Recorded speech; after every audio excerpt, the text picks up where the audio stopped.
هل بإمكان الكرد أن يثقوا بدعوة أوجلان للوحدة الوطنية؟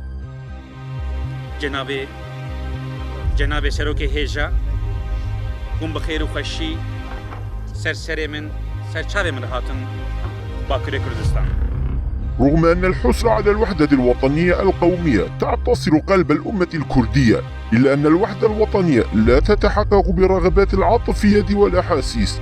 فإذا اجتمعت الأهداف الصحيحة والأشخاص الصادقين وفي الوقت المناسب وبالطريقة الصحيحة، يمكن آنذاك للوحدة الوطنية أن تجلب الحرية للشعب وتحقق آماله وأمانيه. وإلا فمهما حاولتم بناء وحدة وطنية مع أشخاص سيئين فاسدين أرباب أجندات خفية ومظلمة، فلن يخدم ذلك وحدة الأمة الكردية وتحررها. ولتحقيق ذلك يجب أن لا ننطلق وفق العواطف والأحاسيس، بل نتحرك وفق الحقائق التاريخية والآنية المرئية.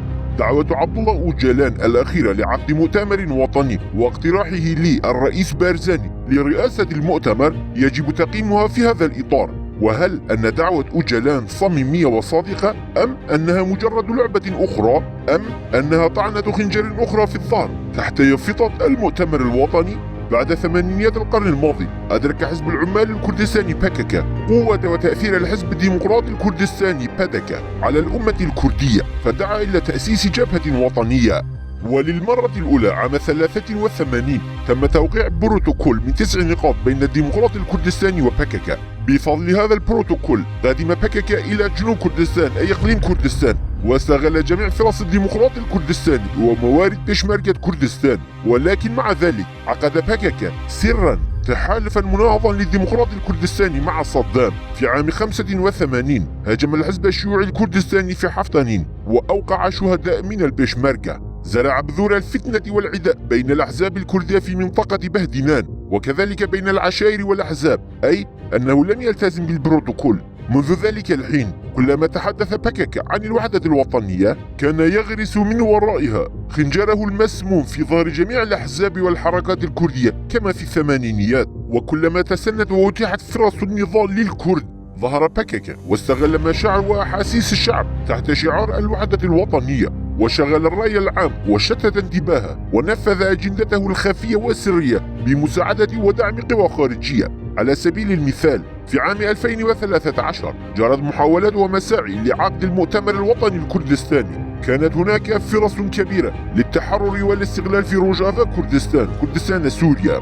قدم إقليم كردستان بقيادة الرئيس بارزاني دعما ماديا ومعنويا لا محدودا لهذه البقعة من كردستان. استفاد باكاكا وجناحه في روجافا كردستان ياباكا مرة أخرى من موارد وفرص الديمقراطي الكردستاني. ولكن بعد فترة أعلن الحزب الديمقراطي الكردستاني عدوا، بل وصل الأمر إلى أنه في 27 حزيران عام 13 ارتكب مجزرة في عمودة لإحباط مساعي وجهود المؤتمر الوطني. والحق أنه منذ ذلك الحين صعد باكاكا عداءه للديمقراطي الكردستاني إلى أعلى المستويات. واليوم ومع هذا السجل الأسود والمظلم لباكاكا، هل بإمكاننا أن نثق بصدق بدعوة أوجلان للوحدة الوطنية واقتراح الرئيس بارزاني رئيسا للمؤتمر؟ بيان: أوجلان دعا إلى الوحدة الوطنية واقترح الرئيس بارزاني لرئاستها. يحاول أوجلان من خلال هذه الدعوة إلباس باكاكا رداء الوطنية والقومية. كذلك إذا تم رفض المؤتمر المجهول الأهداف والغايات من قبل القوى والأحزاب الكردية، سيقولون آنذاك هم لا يريدون الوحدة الوطنية الكردية. لكن الحقيقة هي أن باكاكا لا يملك الإرادة والتصميم للدعوة إلى وحدة وطنية. وعندما يتحدث أوجلان عن الوحدة الوطنية فإنه لا يتحدث أبدا عن الوحدة الوطنية للكرد أو كردستان، بل حتى أن أوجلان لا يعرف الكرد كأمة، بل أن أوجلان وصف في وثيقة توجيهات المؤتمر 12 لباكاكا، وصف اللغة الكردية بأنها لغات محلية غير عملية، كما وصف المجتمع الكردي بأنه مجتمع المزبلة. بل إنه صرح صراحة بأنه يرى أن من الخطأ أن يطالب الكرد بحقوقهم القومية والثقافية. فيا ترى متى يمكن لمن لا يحمل بين جوانحه قضية الكردية ولا الكردستانية أن يدعو إلى الوحدة الوطنية للكرد؟ محال. دعوة أوجلان إلى الوحدة الوطنية للكرد جاءت بناء على طلب الدولة التركية في إمرالي، دعوة أوجلان للوحدة ليست من أجل وحدة البيت الكردي. دعوة أوجلان هي من أجل إلزام عموم الكرد بالميثاق الوطني للدولة التركية، ميثاق ملي. فأوجلان وعد الدولة التركية بربط جميع الكرد بها مقابل تعيينه وتزعمه.